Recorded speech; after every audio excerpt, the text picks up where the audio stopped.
We're back at tuloy pa rin ang pagluluto natin ng masasarap na dishes na kayang-kaya ninyong gawin sa bahay. Katulad ng next dish na gagawin natin, isang masarap na panimulas ng araw. It gives energy, very nutritious, plus masarap at madali lang i-prepare. Gagawa tayo ng sardines omelette kasama ang king cup sardines. Hiwain natin ang ating green bell pepper.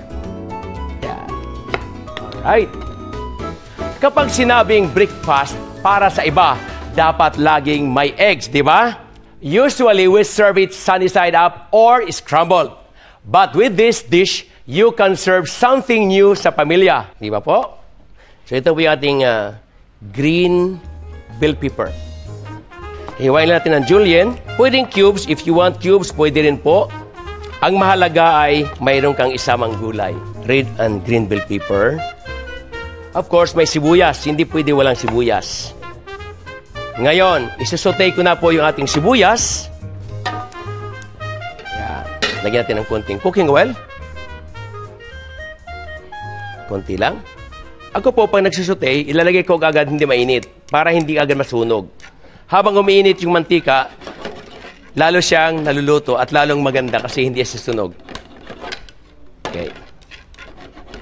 Okay, habang inantay natin na uminit siya o maluto, of course, anin ko lang po yung ating itlog na 3 piraso. 1, 2,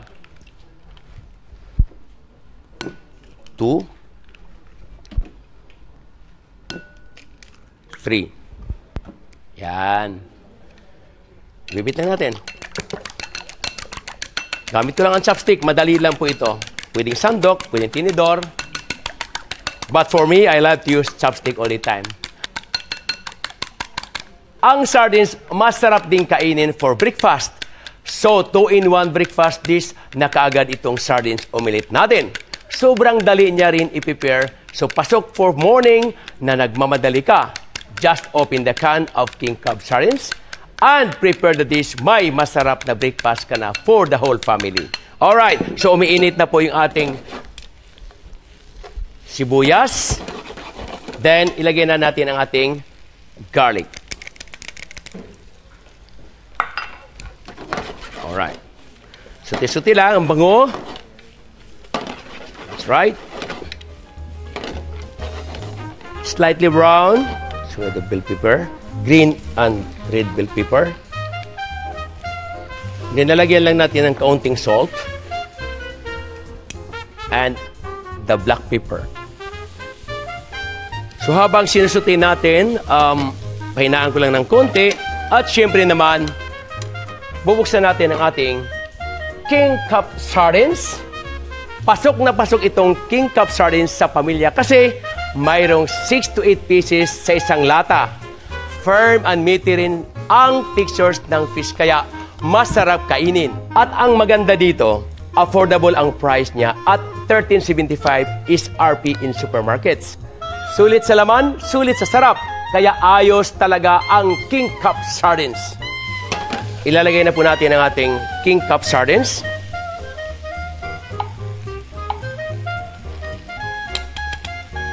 Oh. Yan. At ang ganda ng kulay.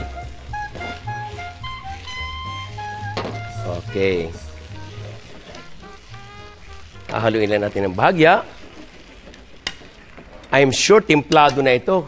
Ang ganda-ganda na nating king cup sardines. Antay lang natin na medyo mag-dry ng konti. Tikman ko lang.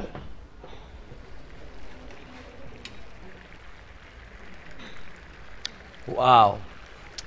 Tamang-tama ang timpla. Swak na swak talaga sa panlasa ng mga Pinoy. Ang ganda. Hindi maasim, hindi rin maalat. Tamang-tama ang timpla niya. Alright, almost done na siya. Ang dami pala ng sardines, no? Kasya talaga sa buong pamilya. So, ang itlog ko, dagdagan ko ng 3. Kasi, I'm sure sa pamilya, dapat kasyang-kasya talaga, hindi na maghanap ng iba. Ito na po. Gagawin ko siyang 6. That's right. Okay. Ang daming laman. So, sit aside ko lang. Ilagay ko lang dito sa aking bowl. Ayun na, pwedeng ulam. Pero, pasasarapin pa natin. Siyempre, initim na natin ang ating frying pan. Kailangan mainit na mainit. Cooking oil. Para malambot, para fluffy. Ito siyempre in addition sa mga nanay na gustong matuto. Hindi yung matigas ang eggs. Masarap kainin kapag yung medyo soft yung ating eggs. So, paano natin gagawin? Siyempre naman, kasama ating king cup sardines. Alright. Mainit na. Ilagay mo natin ang eggs. I-shake-shake natin ang husto. Shake-shake mo lang. Yan. Shake-shake. As long as you can. Then, yan. Then, pahina ng apoy. Then, ilagay natin ang ating sinutin na king cup sardine. Sa dulo po. Dito po, ilagay natin. Then, pipip natin. Palakasan natin ang apoy. Now, luto na. Ganitong style.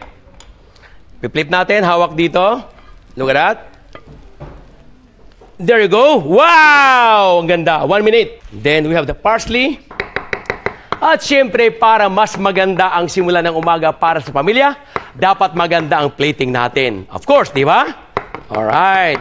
So, ito na po. So, ping, ping, ping, ping, ping, ping, ping, ping, ping, ping, ping, ping, ping. Ito na ang ating panalong breakfast dish para sa buong pamilya na lalong pinasarap ng King Cup Sardines. Sardine omelette, tikman na natin yan! Kuha pa rito.